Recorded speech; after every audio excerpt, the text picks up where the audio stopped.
Amber Nazarod, and I'm with Girl Scouts of Black Diamond Council, and I'm going to be reading to you A Frog Thing by Eric Drachman. Frank wanted to fly, but he was a frog, and frogs can't fly. Frank was different, though, special, aerodynamic. You can do whatever you set your mind to, Frankie, his parents had promised. So Frank set his mind to flying, but it was more like falling than flying, and everyone laughed at him. Tired and discouraged, Frank buried his head in his big webbed feet, and that's how Frank's parents found him. Frank explained his problem, and there was a long silence as they thought about how to respond.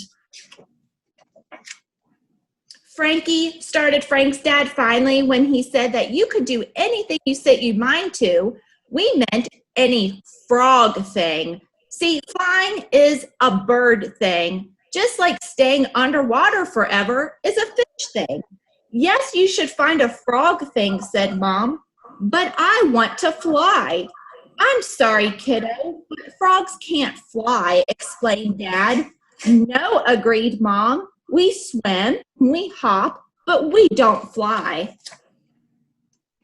They don't understand, he thought. We understand, they said, and patted Frank's shoulder. Frank sat in the dark, still sad, but growing more determined. I'll show them, he thought. I'll learn to fly, and I'll fly right over the pond.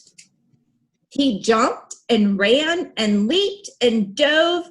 He flapped and flapped and flapped, and finally just flopped on top of a leaf to rest. He soaked his sore feet and hung his heavy head until, splash, something crashed into the water and started to sink. Frank leaped into action. It's a little baby bird, he thought. He swooped down, swept her up, and swam her back to shore. The nervous mother bird hugged her baby tight. Her baby coughed, then wheezed, and opened her eyes safe and warm in her mother's wings. The mother bird turned and kissed Frank right on the cheek. He was very surprised and a little embarrassed. Thank you, she chirped. What a great swimmer you are. How can I ever repay you? Oh, it was nothing, ma'am, said Frank, for he was a very polite and modest frog. Please, I want to do something for you, anything. Well, suggested Frank, I really want to fly. But frogs don't fly, said the mother bird. I know, admitted Frank. And you still want to fly? Frank shrugged. I've set my mind to it. She looked into his eyes, then flew off in a flutter. Wait here, she cried. I'll be right back. And she did come back with another bird and a twig between them. Grab on, she called. Before he knew it, they were high above the trees. The morning sun streamed through the sky, and the wind whistled over Frank's slick green skin. It was a little scary at first, but soon he realized as they glided and rose and swooped and dove. Everyone hurried to see Frank fly. They watched from the bank as he and the birds passed high overhead. This is no ordinary frog thing, observed Frank's mom.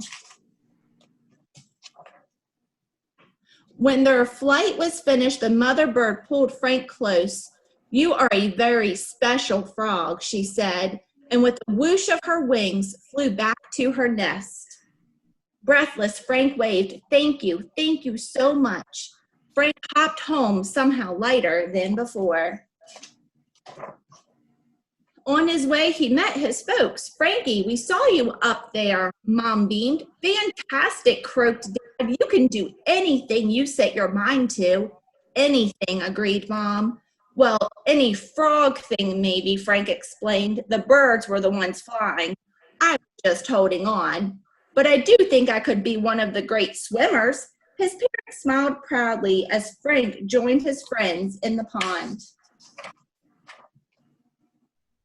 Frank had wanted to fly, but he was a frog, and frogs can't fly, but they sure can swim. I want to thank you for joining me, and if you're not a Girl Scout and you'd like more information, you can visit our website at www.ddgsc.org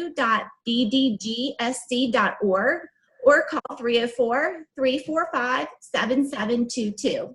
Thanks for joining me.